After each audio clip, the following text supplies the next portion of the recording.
I want to welcome Matt Lhoumeau to the Finance Leader podcast. Matt is the co founder and CEO of Concord, a leading contract management platform used by over 100,000 companies worldwide. He founded his first company at 17, an online gaming community later acquired by Orange. Matt is a recognized industry leader, frequently speaking at events like Stanford's Codex and the CLOC conference. Matt, thank you so much for joining me today. We want to hear more about you, so please tell us about yourself. Hi there, very nice to be here. To tell you more about myself. What should I start with? I am French, as I guess everyone would guess by my accent very quickly. I've been in the US now for about 10 years. As you mentioned, I actually built my first company as a young teenager. I was 17 when I built, I was about video games at the time. And that's kind of where I got the bug of building companies. I ended up after this company studying a lot of different things. I studied Japanese, international affairs, political science, went to a business school. At that time I was searching myself, hesitating between becoming a diplomat, a poet, or an entrepreneur. I realized that poet was not a job, and so we should probably find something else. And that diplomacy was great, but I was probably not patient enough to work in administration. Okay. So I settled for entrepreneurship. And so I had the chance to work for some amazing people back in France. I spent a year working for the former French president, Nicolas Sarkozy. I Yes. was part of the 10 people team who wrote all these speeches and policies when he got elected in 2007, working directly with the chief of staff. And then I spent a year working for the CEO and for the founder of the second biggest telecom company in France. And that's actually when I kind of ended up working with contracts. At that time, we just bought a competitor. The competitor was losing a lot of money, so I was tasked to renegotiate the contracts we had with some of the vendors. And I quickly realized at that time that everything was done manually. We were back in Right. 2009 at the time. Yes. Yeah. Yes, they $6 are. billion revenue company and contracts being in paper, in Right. cabinets. Right. And you know how it is. You end up spending a month just looking for the contracts in the file cabinets of the company. And then you spend another month just reading them one by one. And then you spend 4 months sending Word documents back and forth to hundreds of people to renegotiate the terms of these contracts. And Right. that's basically how I ended up building Concord with that idea of trying to make sure no one will have to go through what I went through about 15 years ago. Yeah, exactly. Hey, please describe more about Concord, your premium service, and how it benefits your customers. Yeah, absolutely. So concord.app is basically a contract management platform really focused on the SMB and mid-market. So typically, if you have, between 100 to 1,000 employees, you typically are the right people to use Concord. Our platform is really focused on what I would describe as the CLM, contract lifecycle management, for the post-legal world. What do I Right. mean by this? What's been very interesting about the last few years is we've seen a massive shift in companies, especially in SME market, about the way they manage their contracts.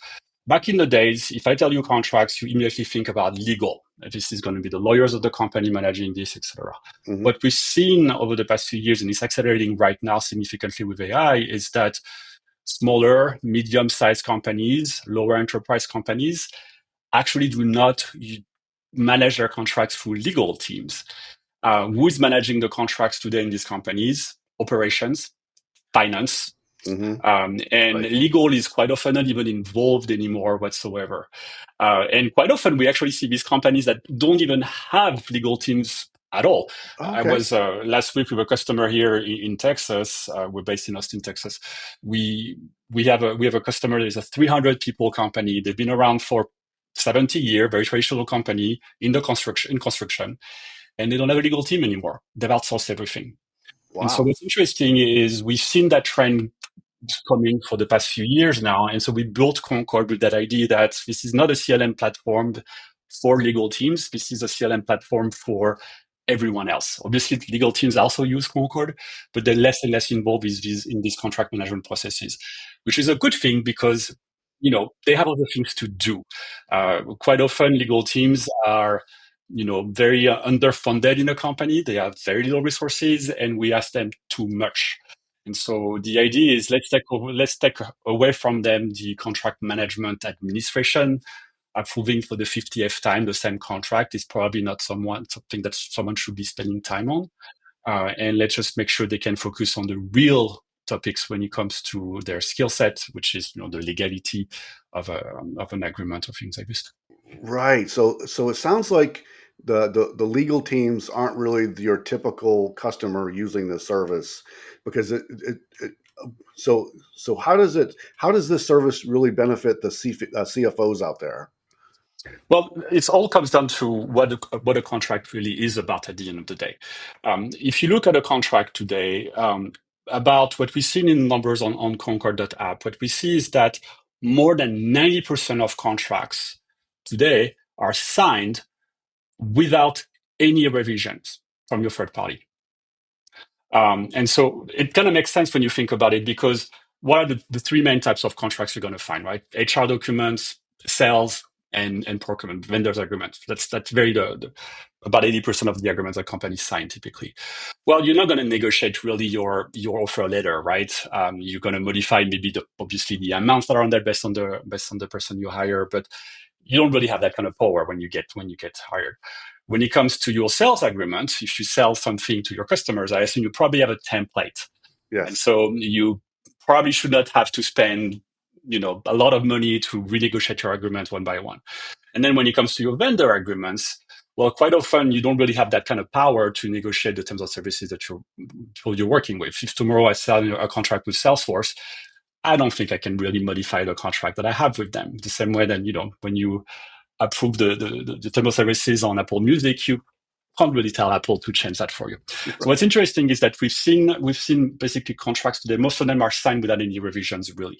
And so what does that mean? It means that at the end of the day, I think people start to realize that what's in your contract is not as important. Trying to negotiate things that in the end might never happen, given the amount of the contract, is probably not really worth their time. At the end of the day, if you sell a service for, let's call it $5,000 and your Hmm. customer doesn't pay you, what are you going to do? Sue them? Probably not worth the money. Right. And so people started to realize that it's probably not as important compared to the past. And they started to realize that what contracts are really about is making sure you're getting them done. It's a business process, not a legal Right. document. Right. When you Right. hire someone, you sell something to a customer, you want to put in place a new system from a vendor, you just want it to be done. And you Right. want to be done, obviously, with some controls about who has approved this contract, making sure that what's in the contract is still okay. And that's where basically we can help. The Right. idea is, Right. yeah, the finance teams are going to be able to do this very quickly, have all the approvals in one place. They can check with AI the content of the contract, and they can just move forward. So it's just about making these teams just more efficient and getting things done at the end of the Yeah, day. exactly. Because we've all dealt with contracts. Contracts go on for pages, and they have all these requirements that the vendor has to do, the one who's buying the service, or the supplies have to do. So you have to make sure you're tracking all of the due dates. What is due when does it have to pay? Your net 30 or whatever the terms you have to. And so your service comes in and helps you track and manage all those type of requirements that are in the contract that you may very well miss. Does that sound right? Absolutely, absolutely, and I think that's the beauty of I think what's happening today, especially when it comes to AI. So we use AI on concord.app to basically make sure that all your due dates, your life cycle, or your, Yep. your payment terms are actually automatically extracted by the platform, and so you receive automatically your deadlines by email. We're building a new type of reporting right now to actually let you, as a finance leader, you'll be able, thanks to Concord, to actually get a forecast based on your contracts of your cash flows. Oh, So we'll be able nice. to tell you exactly month after month how much money is coming in and out of your contract based on your real contractual commitments, which is interesting because when we work on cash flows, I mean, but do this every day in my own company as a CEO, right? Quite often, how do you really evaluate that? Well, you kind of look at what you did last year and you kind of make your Hmm. projection for the following year, Right. but you don't necessarily have a place to track your real commitments here. And that's something that you can do with Concord. So I think the idea at the end of the day, for specifically for a CFO, right? If you're a finance leader, what does that mean for you? You can, one, just get the things done faster with less resources. I think at the end of the day, that's Oh, the most that's important thing for a CFO, right? exactly. That's Uh, it. You hit it right it's there. efficiency. It's efficiency. And I think the second thing is really about being able to get a better control of your cost, your commitments in general, and making sure you're not missing something. I've never heard in my life a CFO telling me that they never lost money because they missed a renewal. It has happened to literally everyone. Right. And so that's the type of thing that we just also remove as a risk. Yeah. Yeah. You know what? I wish that I had this service when I was serving in the army. I was an auditor in Iraq for the U.S. Army, and we had to pour over.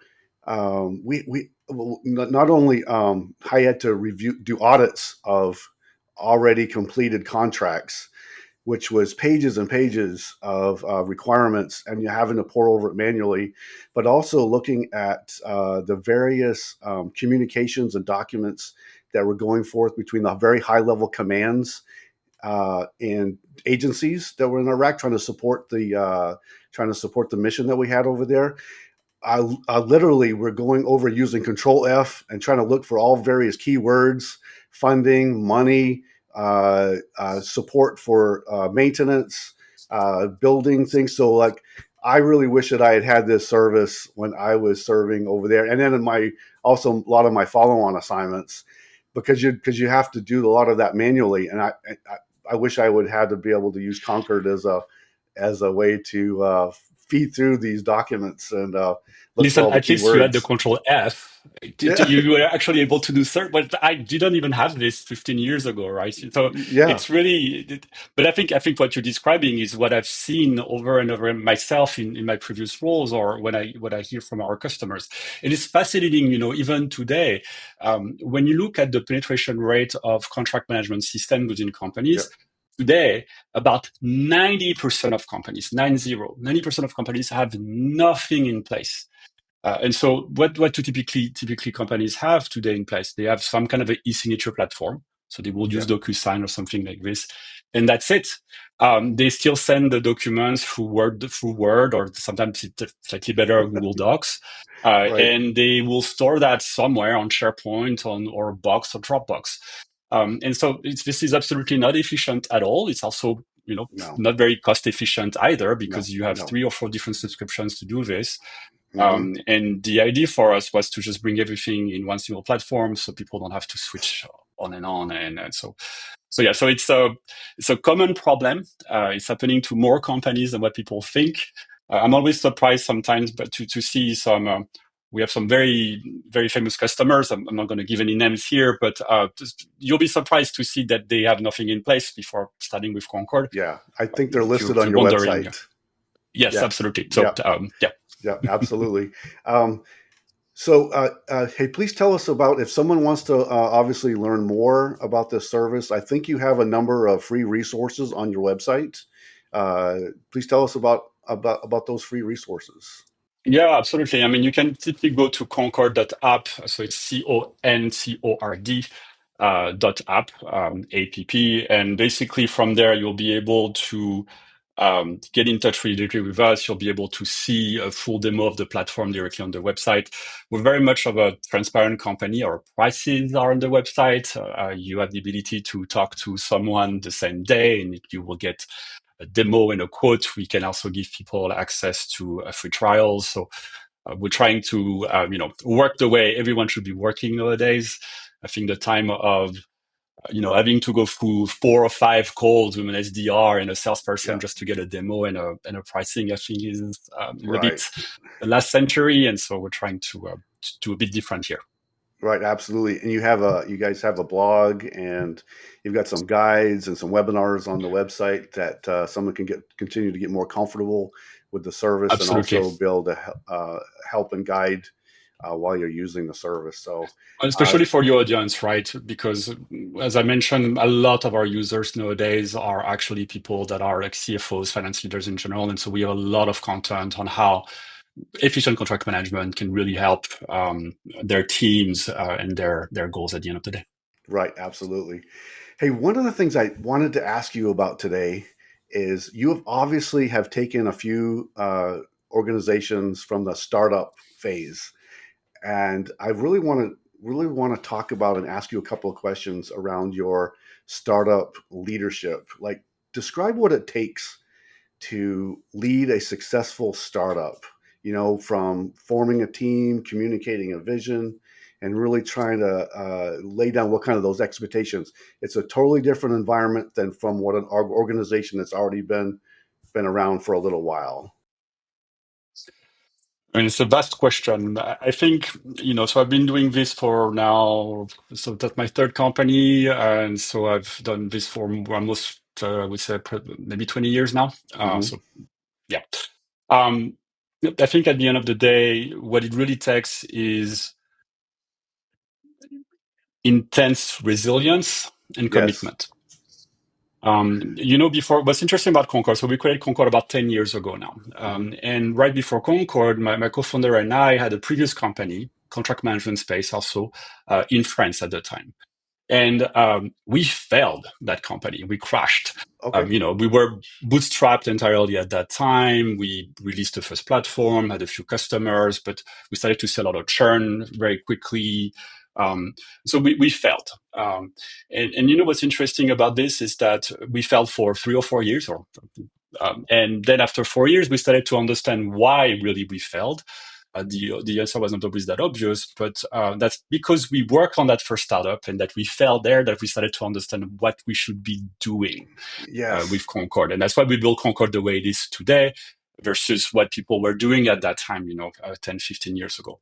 So what I mean by this example is you have to be okay to fail sometime for 3 or 4 years in a row Right. to be able to get to that light bulb moment when you're going to realize what you really need to solve for. And, that makes sense because if just having an idea like this was sufficient to build a company and to be successful with it, well, there will be a lot of companies out there, not a very successful people. And sometimes I think the problem with the way successful entrepreneurs are telling their stories, they kind of tend to forget about these first few years of struggle and go Right. straight to the result. And I think that's not what happened to us. Clearly, we fell on that first company, and then we were able to do this. And even when it comes to concord.app, right? You don't. It's not been a straight line. It's been some crazy acceleration and then some plateaus, sometimes some problems, and you just have to keep going and keep going. And I think at the end of the day, it's really a question of commitment to your mission. I think, when I see people that are just want to dedicate 1 year to a project, if it doesn't work, they want to move on. This is not enough. I've committed 10 years of my life to Concord. That's probably another 10 or 20 in front of us. And so you just have to be okay with this. It takes time, it takes a lot of work, and it takes, I would say, also a lot of humility. There is so many things you don't know. When you are a CEO, when you are a founder, you are literally facing problems every day that you've never been confronted to. And so you have to be okay learning, be okay making mistakes, and growing from that. So Right. it's not for everyone. It's a bit of Right. a drug. Once you've tested it and you liked it, it's very hard to get away from, Right. but it's not for everyone. Right. So that in that initial phase, when you may be failing or you may be plateauing, how do you stay focused? How do you get your team aligned when you're going through those initial troubles? Um, this is a very good question. I think especially because I worked in politics for Nicolas Sarkozy. I had the chance to see what someone who was running for president had to do to just mobilize people, Right. and get them to vote for you. Or Hmm. so, what's interesting is I think at the end of the day, it's as the CEO, I think it all comes down to the vision that you have, and if people are aligned with this. I think that's really what matters at the end of the day. I think if you are, creating a picture of a service, a platform, whatever you're selling, right? That really makes sense to people, that really connects with them. And also doing it in a way that can be different from what you see in the market. Then in that case, I think people will keep following you, even if things are complicated. I think that's really what it comes down to, right? Because, I work in tech, right? So Hmm. I live in a world in tech there it's pretty easy to find a job, or at least it was until recently. And so, my developers, my salespeople, they could probably find another job pretty quickly anywhere else. And so why are they staying is because they believe in the mission that we have and the way we're building the company. And so what's interesting, I think, here is, personally, like I've had moments of intense doubt. I'd say like I have a clear vision and commitment, but there are days where I'm waking up and I'm like, we've been failing for X number of months or sometimes for years. What am I doing with my life? What Yep. should I continue? Um, but the good news is like when you have a team behind you that you are responsible for, Hmm. well, you just keep pushing, you do your work, and usually after a few weeks or a few months, it gets better. I sometimes describe the role of a CEO, I guess, on the startup side, a little bit like what I would say. I think a lot of single mothers experience every day. Okay. Well, you probably have to work two jobs. You have to take care of your kids on top of this. It's Yes. very complicated. Yes. Finances are complicated. Hmm. But at the end of the day, well, your kids are here, they count on you. And so you're going to have to smile when they're here and take care of them. And then when they go to bed, you probably cry a little bit in your kitchen. And the next day Right. you do this again. And Yep. that's okay. That's just part of life. I think it's true of anyone in general. But that's how I would describe it. So you keep Right. pushing and the Right. team counts on you and then it's fine. Absolutely. I think that's the heart of leadership. I think you nailed it right there. It's about giving that vision to your team, rallying them together with that common vision, setting that expectations, and then you're showing that strength during the day to get them going over the next goal, and then It's coming back the next day and keep going at it. it's not absolutely, and it's nothing different. I mean, the military is exactly this at the end of the day. You're asking Hmm. people to put their lives Hmm. on the line here, Right. and Right. and the only way you're going to be able to do this is by making sure that they share the vision, what you're trying to achieve, and that they're going to believe in their leader. If and that the person's going to be there for them, and making sure that they will have their back at the end of the day. That's really what matters. So, yeah. Yep, absolutely. So I'm also curious about your relationship with your CFO or the person that was responsible for your finance and accounting in the early stage. What was your CFO doing in that early phase when you're trying to get this off the ground? Yeah, absolutely. I think at the beginning, first of all, when you're really starting, you don't really have a CFO, right? So No, you start to have no. a CFO when you have, let's call it a few $1 million Yeah. in revenue. Um, but the truth is, I have now I have an amazing CFO. She has been transformative for the company. She's been with us for probably about 2 years now, and we had CFOs in the past before that, but sometimes in a startup, you don't necessarily understand what a CFO should be doing for you, really. Right. It's obviously way more than accounting. When you're starting, it's not something that you necessarily have in mind, especially, we raise money with the different VCs. And so you're not really looking into every single dollar right away. Okay. I realize now that this was a massive mistake. I wish I had hired a great CFO like we have today way earlier in the company Interesting. because Yeah. yeah, and that's with a pain that I learned all of this. I think at the end of the day, even when you are a high growth company, even when you have VC money behind you, you should still be managing your company extremely seriously when it comes to your cost, when it comes to your projections and things like this. Um, every single company, when you start being a bit more successful, you probably don't look as much into your margins, and then eventually that will creep up on you. And so, it's a small things, but if you don't make an habit of renegotiating every single deal that you have with your vendors, if you don't make sure at the end of the month that you're really getting what you're paying for, then very quickly you're going to see this 10, 20% margin disappear, and that will hurt you very, very hard long time. So I think for me, for a startup, I would say get a CFO the minute you probably are in the 2 or 3 million ARR. This Okay. is absolutely needed. Um, there is a cost obviously behind the CFO, but you will recover that cost so fast. I mean, I think my CFO, when we hired her, she probably paid for her salary in just 2 or 3 months of Right. running the business. Right. Exactly. So Yeah.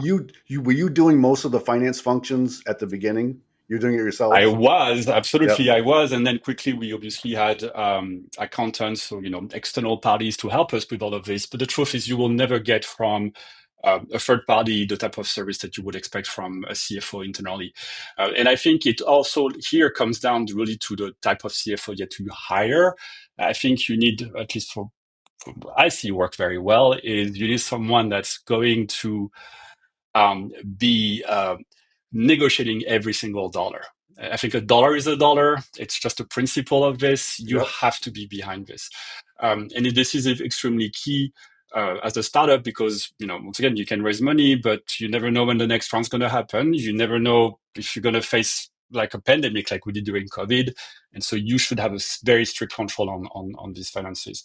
And so that's, I think, the most important part for a CFO at the startup level is making sure your cost doesn't creep on you. And the second thing, obviously, is about the projections. We have the ability nowadays, especially with the way we use Concord for ourselves, to Yep. really have a clear understanding of what's coming forward. And that is helping us just make faster decisions, be just more agile. Awesome. I love that. Hey, I also want to ask you a couple of questions. You've mentioned your CFO a few times. I do want to hear a little bit about how what are you looking for? You already mentioned about the negotiating for every dollar for all the services that you were receiving. What are some of the other things that you're doing, or what are you using from your finance teams to help you make better decisions? Yeah. Obviously, aside from the accounting and the negotiation part, it all comes down to I would say ratios and different KPIs that help you Yep. exactly know if you're performing or not. So a simple thing here, but as many companies, we are focusing on getting more customers. That's just what everyone does. And marketing as a cost, right? And so the real question is, how do you know if your initiative in marketing are really paying off?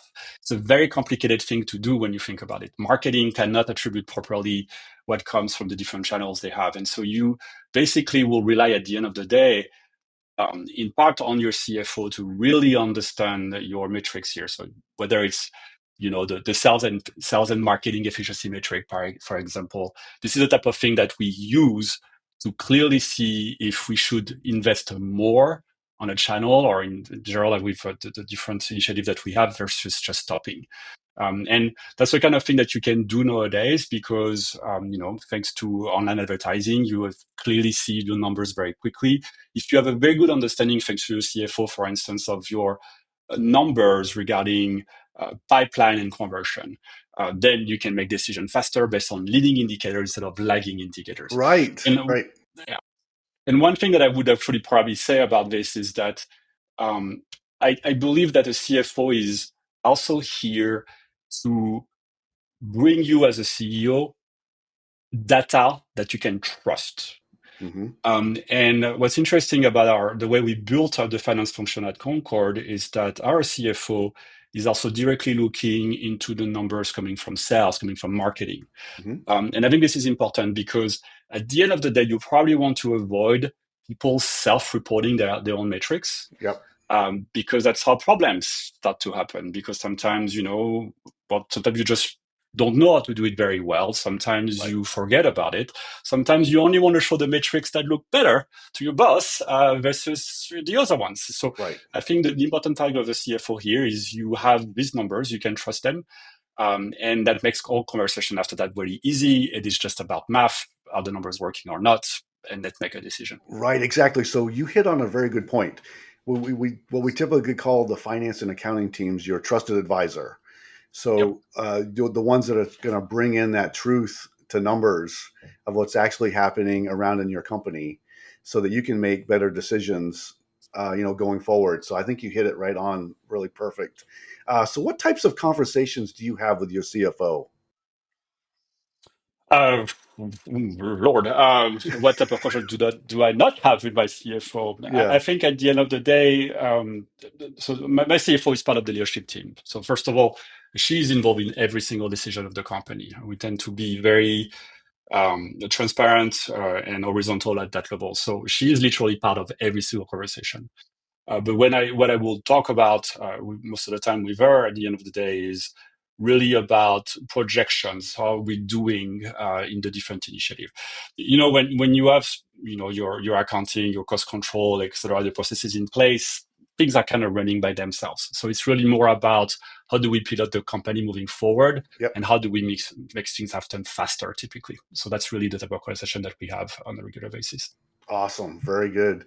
So I'm curious from your perspective as CEO, what specific skills would you like to see finance professionals develop? What are you looking for in someone coming into your company with the specific skill set? I can only obviously speak for myself here, context of tech startup, etc. I would be a Fortune 500 CEO, would probably have a very different type of answer for you. Sure, sure. But I think, um, if I look over the last 10 years of the finance professional that have worked with us, what I think has been important to be successful in our company is, once again, that desire to fight for every dollar. I think this is key. And I think, this is the same thing that I would expect from a customer success leader. You fight for every single customer. You try. You don't accept someone to churn without fighting for it. I think it's the same thing for a CFO. You have to want to fight for every single dollar. That's the first thing. I think the second thing is trying to be a bit the guardian of the processes of the company, especially at a startup. Yes. A startup, you want to move fast.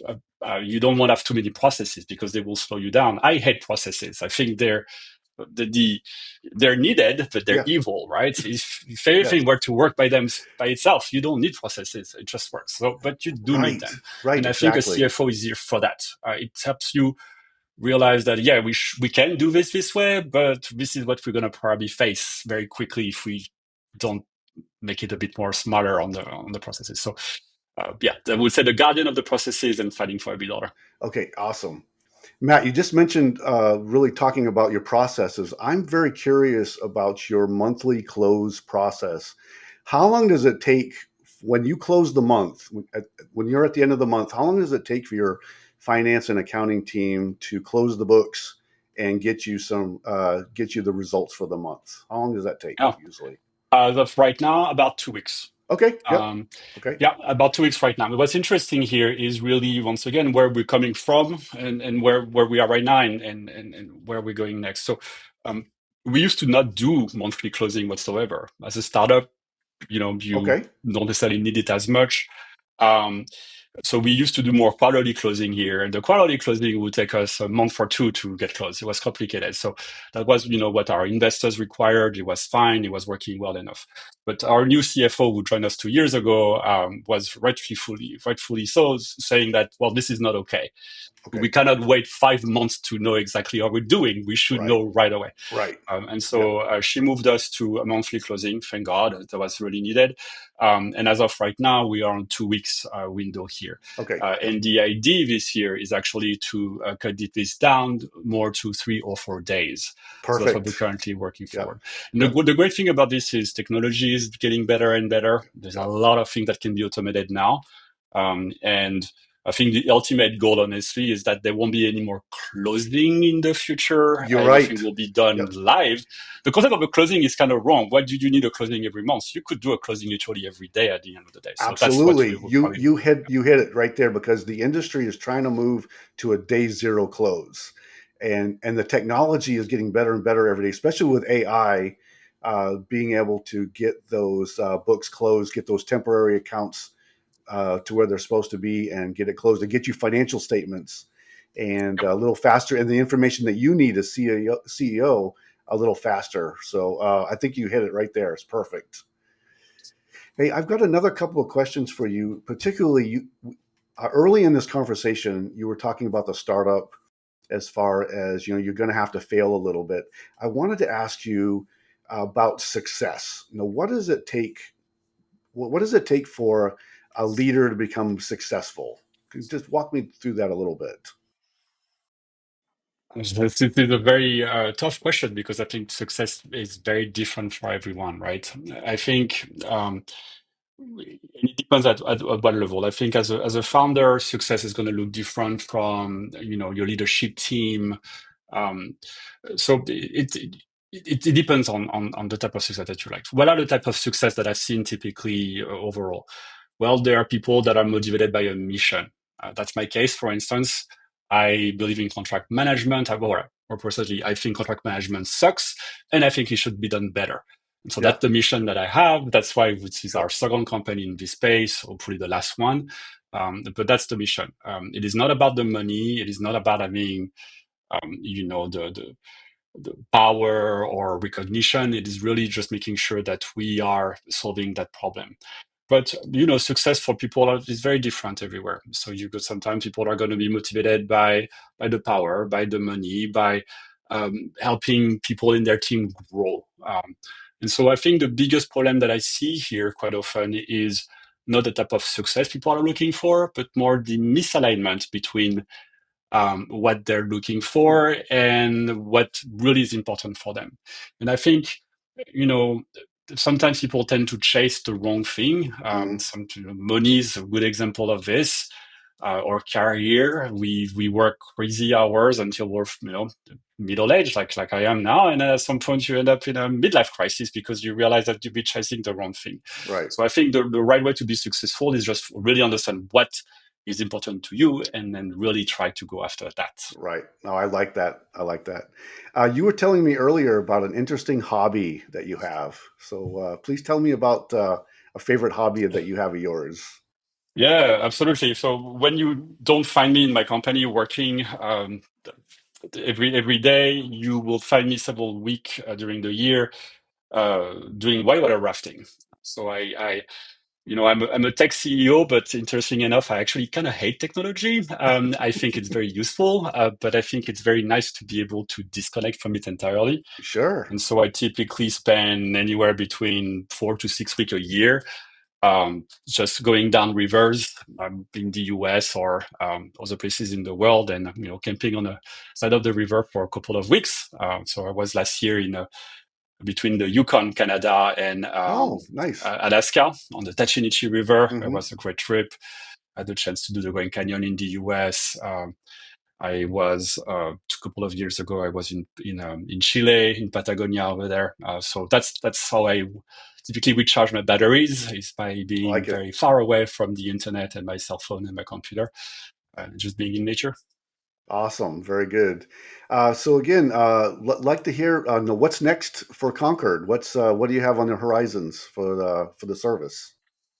Yeah, absolutely. I think probably 2025 for us is, I would say, the one of the most exciting years that I've seen for a long time in the company. It kind of feels like the early days.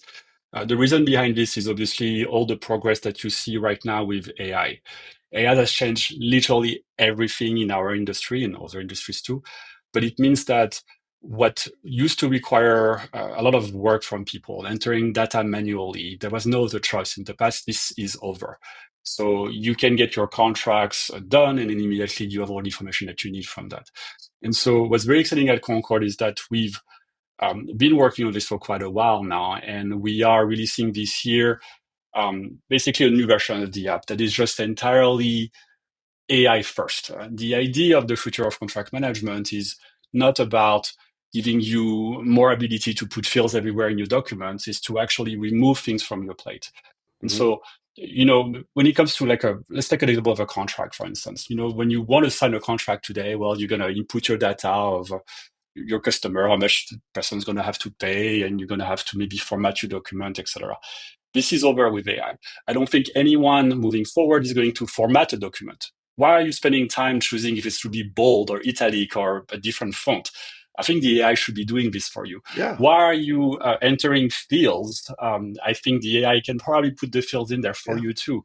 Why are you reviewing the document? The AI should be able to do that and flag the things that are really important for you instead of having to do it article by article.